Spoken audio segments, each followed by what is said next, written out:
রাষ্ট্রপতি নির্বাচনে চূড়ান্ত প্রস্তুতি নিয়ে ভারপ্রাপ্ত স্পিকার কায়সার কামালের সঙ্গে বৈঠকে বসেছে নির্বাচন কমিশনের সিনিয়র সচিব আক্তার আহমেদ।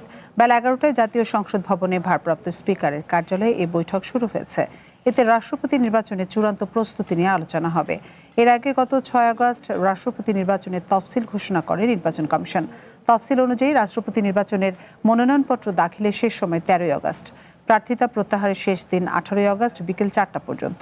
আগামী 20 আগস্ট দুপুর 2টা থেকে বিকেল 5টা পর্যন্ত জাতীয় সংসদের সংসদ অধিবেশন কক্ষে ভোট গ্রহণ অনুষ্ঠিত হবে।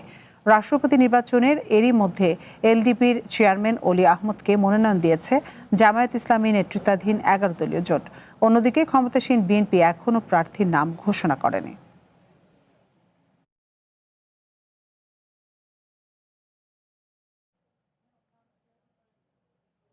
বৈঠকের বিষয়ে সবশেষ তথ্য জানাতে সংসদ ভবন এলাকা থেকে আমাদের সঙ্গে যোগ দিচ্ছেন সহকর্মী শাহরিয়ার বাঁধন। বাঁধন, বৈঠক তো এর মধ্যে শুরু হয়েছে, 11টায় শুরু হবার কথা যদিও ছিল। তো বৈঠকে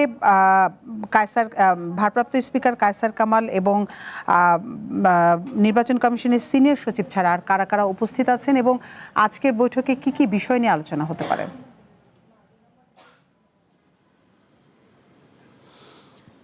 আতিফা, ঠিক 11টায় জাতীয় সংসদে ভারপ্রাপ্ত স্পিকারের নেতৃত্বে এই বৈঠকটি শুরু হয়েছে এবং 11টা 5 মিনিটের দিকে নির্বাচন কমিশনের সিনিয়র সচিব আক্তার আহমেদ এই বৈঠকে জয়েন করেছেন এবং এখানে নির্বাচন সংশ্লিষ্ট, বিশেষ করে রাষ্ট্রপতির নির্বাচনের সাথে সংশ্লিষ্ট ব্যক্তিবর্গরা উপস্থিত থাকার কথা রয়েছে। তবে আনুষ্ঠানিকভাবে আমাদেরকে এখনও জানানো হয়নি এই বৈঠকে কারা রয়েছে। তবে আমরা যতটুকু দেখেছি যে এই বৈঠকের নেতৃত্ব দিচ্ছেন ভারপ্রাপ্ত স্পিকার এবং বৈঠকে গুরুত্বপূর্ণ ভূমিকা পালন করছেন নির্বাচন কমিশনের সিনিয়র সচিব। যেহেতু প্রধান নির্বাচন কমিশনার এই বৈঠকে নেই এবং নির্বাচন কমিশনের পক্ষ থেকেই মূলত সিনিয়র সচিব এই বৈঠকে যোগ দিয়েছেন।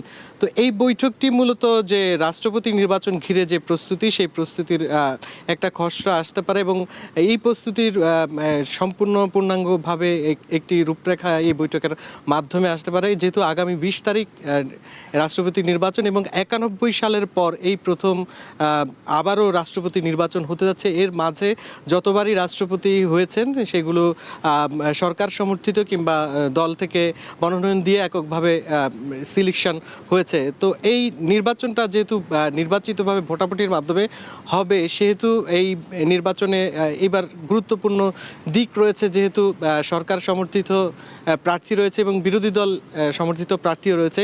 ইতিমধ্যে আমরা জেনেছি যে 11 দল সমর্থিত কর্নেল অলি আহমেদ তারা তাদের প্রার্থিতা দিয়েছেন এবং বিএনপি থেকে যে গুঞ্জন রয়েছে সেখানেও আমরা জেনেছি যে মির্জা ফখরুল ইসলাম আলমগীরের নাম রয়েছে দুজন প্রার্থীর মধ্যে। সবথেকে গুরুত্বপূর্ণ নামটি মির্জা ফখরুল ইসলাম আলমগীর।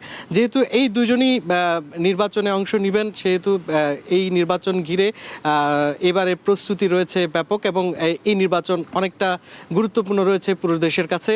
যেহেতু 91 সাল এর পরবর্তীতে আর কোনো নির্বাচন হয়নি, রাষ্ট্রপতি নির্বাচন হতে যাচ্ছে, তাই পুরো দেশ তাকিয়ে আছে এই নির্বাচনের দিকে।